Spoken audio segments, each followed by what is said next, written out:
अब देखिए मार्केट में क्या होता है जी कि मार्केट में ये चल रहा है कि आप जाते हैं किसी ई कॉमर्स वेबिनार में या सेमिनार में जाते हैं, तो वो आपको कोर्सेज की तरफ लगा देते हैं। वो कहते हैं आपको जी कि अमेजोन का कोर्स कर लो, ये ड्रॉप शिपिंग का कोर्स कर लो, वीए का कोर्स कर लो, इसी तरह बहुत सारी और चीजें आपको बताते हैं। लेकिन ये आपके मसले का हल नहीं है। आप कोर्स क्यों करना चाहते हैं? आप कोर्स इसलिए करना चाहते हैं ना कि आप पैसे कमा सकें, ठीक है। लेकिन कोर्सेज के साथ बड़ी प्रॉब्लम ये है, एक तो कोर्सेज से फायदा बहुत कम लोगों को होता है।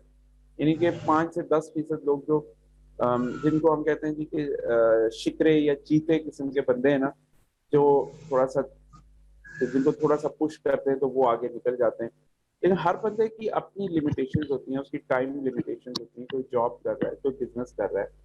तो कोर्सेज करने का फायदा इसलिए नहीं है कि कोर्सेज आपके मसले का हल नहीं है, क्योंकि आपका मसला है आपने पैसे कमाने। इसी तरीके से इस ई कॉमर्स की जो बहती गंगा है उसमें अपना शेयर लेना आपने, ठीक है।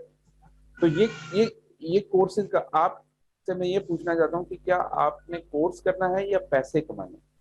तो ऑब्वियसली आपका आंसर होगा कि अल्टीमेटली तो मैं पैसे ही कमाना चाहता हूँ। तो फिर कोर्स क्यों करें? कोर्स करने का मुझे लॉजिक समझा दें। क्योंकि कोर्स जब आप करते हैं तो पहले तो आपको 6 महीने से 1 साल तक ट्रेनिंग लेनी पड़ती है, ठीक है। उसके बाद आपको 5 से 6 महीने प्रैक्टिकल काम करना पड़ता है। ये कितना हो गया? 1.5 साल हो गया। 1.5 साल के बाद अगर आप लकी हुए तो आप पैसे बनाना शुरू कर देंगे। उसमें भी सक्सेस के चांस बहुत कम है जब। और इसमें जो है ना, कोई गाइड करने वाला आपके साथ नहीं होता, आपने खुद करना होता है। कहते बहुत हैं लोग कि जी हम आपको मेंटरशिप दे देंगे, हम आपको ये करेंगे। लेकिन कोई भी बंदा आपको कहते हैं कोर्स करें और बस ठीक है जी, हमारा काम तो यही तक था, हमने आपको कोर्स करवाना था। अब आप यूट्यूब से करें, अब आप खुद प्रैक्टिस करें, खुद भी कुछ काम करें, और खुद करके तो अब आप करें। तो हर बंदा इतना केपेबल नहीं होता। हर बंदा इतना केपेबल नहीं होता। कोर्सेज जो है ना, वो इलाज नहीं है सारी सिचुएशन का, वो हल नहीं है कोर्सेज, ठीक है। तो कोर्सेज करने से आपके पैसे नहीं बनते इमीडिएटली तो बिल्कुल भी नहीं बनते। 1 साल 1.5 साल आपको लग जाता है, और उसमें भी अगर आप लकी होंगे तो आप कर सकेंगे। और फिर जब आपके पास कोई गाइडेंस नहीं होती, कोई आपके पास कोई ऐसा बंदा नहीं होता जो आपको साथ लेके चल सके, तो वो फिर वो बड़ा मुश्किल हो जाता है।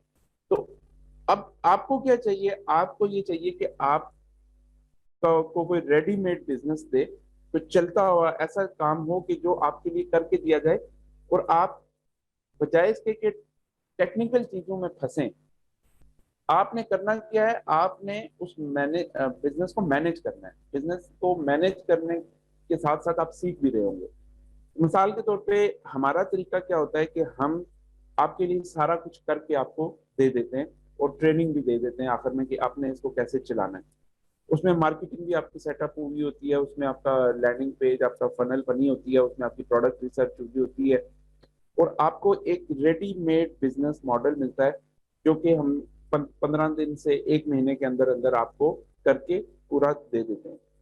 और उसके बाद उसमें जब ऑर्डर्स आना शुरू हो जाते हैं, उसके बाद आपकी मैनेजमेंट होती है। मैनेजमेंट क्या होती है कि आपने ना जो डेली ऑर्डर्स आए हैं उनको फुलफिल करना होता है। और फुलफिल भी आप नहीं करते, वो आपके बिहाफ पे आपकी शिपिंग कंपनी कर रही होती है। यानी कि जो आप cash on delivery company use करेंगे ना, मिसाल के तौर पे आप अगर टीसीएस के पास जाते हैं या फिर आप लेपर्ड के पास जाते हैं, तो ये लोग कर रहे होंगे।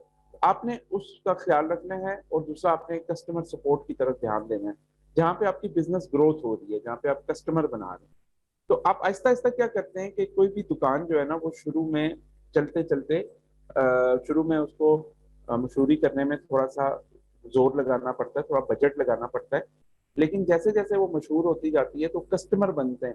आपको पता है कि जो मैकडोनल्ड है, मैकडोनल्ड अपने एक कस्टमर को वॉक इन करवाने के लिए $57 स्पेंड करती है।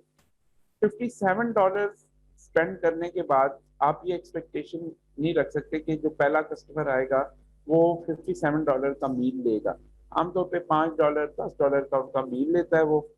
तो आप ये समझेंगे कि हाँ, ये तो मैकडोनल्ड को नुकसान हो गया कि एक बंदा उसने $57 में एक कस्टमर बनाया, और वो कस्टमर सिर्फ $10 की चीज ले गया तो $47 का उसको नुकसान हुआ।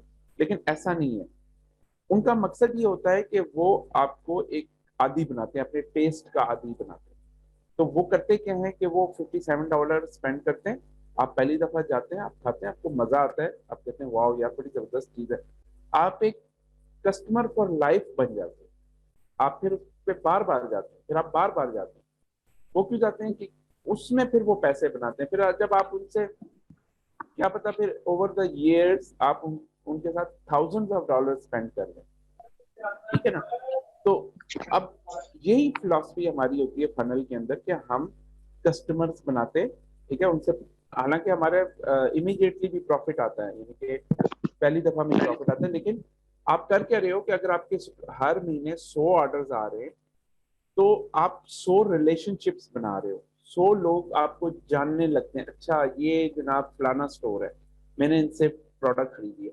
फिर हम क्या करते हैं कि पीछे हमारे इंटरफनल्स में मार्केटिंग का सिस्टम होता है, एसएमएस मार्केटिंग हो रही होती है, ईमेल मार्केटिंग हो रही होती है। उसके जरिए आप उसको अगली प्रोडक्ट जब आप लॉन्च करते हैं या फिर 1-2 महीने के बाद आपकी प्रोडक्ट अगर इस तरह की है कि उसको दोबारा जरूरत पड़ सकती है, तो 1-2 महीने के बाद आप उसको नई ऑफर भेजते हो कि या कोई ईद आ जाती है या कोई स्पेशल ओकेजन आ जाता है, तो उसके ऊपर आप उनको ऑफर्स भेजते हो, तो वो दोबारा आपसे लेने को तैयार हो जाते हैं। क्यों? कि उन्होंने आपने आपसे पास्ट में लिया होता है, उनका आपके साथ एक रिलेशनशिप बन गया होता है ना।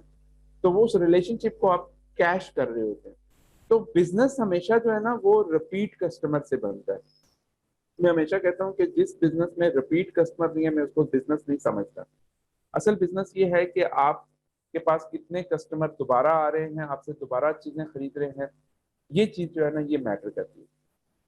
तो आप ये सोचो कि पहले महीने आपके 100 ऑर्डर आए, दूसरे महीने 100 आए, तीसरे महीने 100 आए, 5 महीने में आपके 500 कस्टमर बन गए। उन कस्टमर्स में से 10 to 20% आपसे दोबारा ऑर्डर्स करेंगे। फिर एक वक्त ऐसा आएगा कि जब आप 1 साल तक इस स्टोर को चला लेंगे तो आपके पास 1000 कस्टमर्स आ जाएंगे। और आप जब उनको एक ऑफर भेजा करोगे तो उनमें से 10% आपसे दोबारा खरीदा करेंगे। तो आपके 100 ऑर्डर ऑर्गेनिकली आना शुरू हो जाएंगे। तो ऑर्गेनिक ऑर्डर जब आने शुरू हो जाएंगे तो आपकी फेसबुक मार्केटिंग आपकी कम हो जाएगी, वहां से आपकी कॉस्ट कम हो जाएगी। तो आपका इधर से एक नया कस्टमर भी लाना जरूरी है बिजनेस के अंदर, जाहिर है आपको ग्रो भी करना है।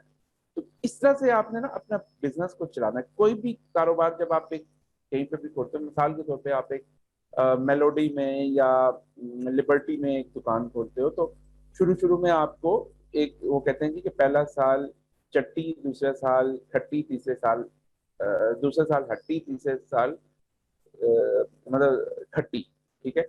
वो यही बात होती है कि वो पुराने जो कारोबार करने वाले हैं उनको पता है कि यार पहले साल में हम कभी भी प्रॉफिट नहीं करेंगे।